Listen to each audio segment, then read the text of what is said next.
Let's return to one of our top stories. And companies tied to Chinese businessman Wang Zhongjin have bought land near two Australian ports shortlisted for AUKUS submarine bases. Well, joining us live is National Senator M.Canavan. Senator, great to see you and good morning. So, should we be concerned here? Absolutely, we should. We've just seen in the Russian-Ukraine conflict the amazing ability for drones to be smuggled in close to Russian military bases. That caused extensive damage to their equipment. So I think we have to be very, very careful here now about who exactly does own land around or near our military bases. I don't think we can trust the Chinese government on these matters. I know the Prime Minister has refused to answer that question, but we have a Chinese government who has, in the last year, conducted live-fire exercises under a civilian flight path between Australia and New Zealand.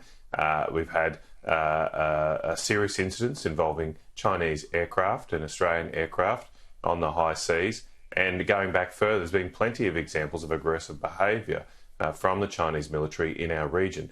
So we would be mad not to be mindful of those issues and of those concerns.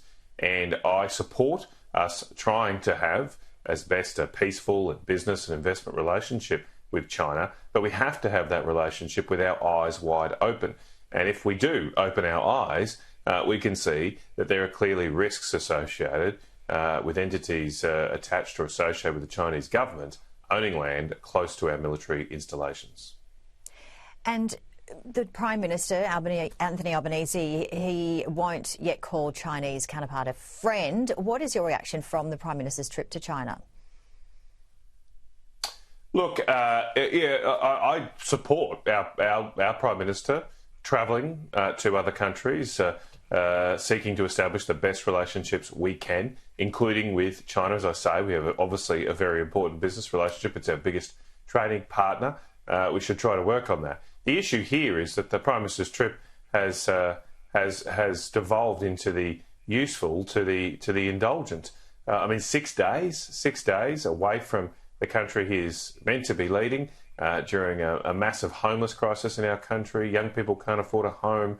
We have the unemployment rate increasing. There continues to be a cost of living crisis here. It just, to me, was over the top. Sure, go to the zoo, go to the Great Wall, do one or two of those things. He could do that on a day, but every other day he seems to be going to a new tourist destination. Well, I don't think the prime ministerial trips on the taxpayer dime are there for our leaders to have a holiday. They should be there to work on behalf of the Australian people. And I don't understand a 6-day trip. It makes no sense to me. He could have done this for 2 or 3 days, be back home, be back ready for Parliament next week, because, as I say, we've got enough serious issues that he should be tackling here in Australia for him to spend so much time overseas. Another big issue, and switching topics, Senator, the AI race, as you well know, is in full speed ahead. Today, the White House has warned that electricity prices are going to spike due to AI demand if the US doesn't boost their energy output. And it was interesting hearing the remarks on X by the US Energy Secretary Chris Wright, describing it as the, quote, AI race is the next Manhattan Project. How do you think Australia is faring in this AI race?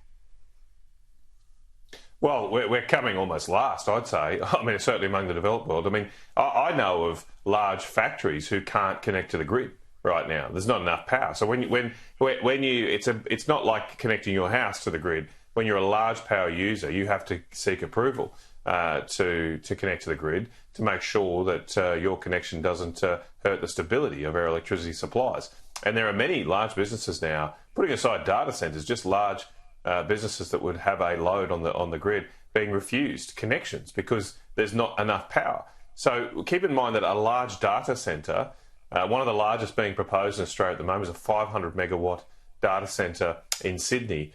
That is huge. Just put that in context. Often a coal-fired power station will be within the range of 1,000 to 1,500 megawatts. So that one data centre is potentially using the output of half or a third of a large coal-fired power station in just one centre. Some of the data centres being built in the United States are double the size of that. And we're not building those sort of power stations. The other factor here is that data centres require absolute certainty that their power is on all of the time. They cannot afford to lose any type of power. I spoke to someone who builds data centres around the world about a year ago, and if they lose more than 5 minutes of power, they lose 20% of their annual revenues under their contract. Now, it's exactly the type of power demand that renewables cannot match. Renewables can't match that load because of its intermittency. You need always-on reliable power. That's the type of power we are not building in this country. And so we are going to miss out on either data centres being built, or those data centres will cannibalise the reliable power that we have left remaining, pushing up prices for everyone else, or our companies will have to store their data overseas, and we just saw the risk of that with the Qantas hack.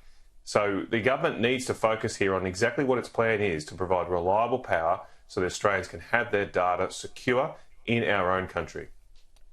No doubt it will be a big topic of conversation in Parliament next week. Senator M.Canavan, thank you so much as always. Thank you. Teenagers will soon be able to vote in the UK as the government there seeks to lower the voting age.